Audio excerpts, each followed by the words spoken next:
uko hatarini bila kujua. Maumivu haya madogo yanaweza kuwa ishara ya tatizo kubwa. Unaamka mara kwa mara usiku kwenda chooni. Unahisi kuchoka na kukosa usingizi wa kutosha.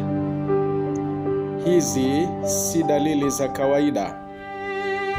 Mtindo wa maisha ya kisasa, vyakula vya haraka, kukaa muda mrefu bila mazoezi vinachangia kwa kiasi kikubwa matatizo haya.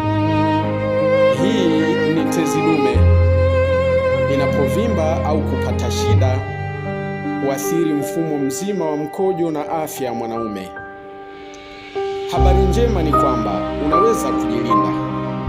Fanya mazoezi, kula lishe bora na kunywa maji ya kutosha kila siku. Usisubiri hadi hali iwe mbaya.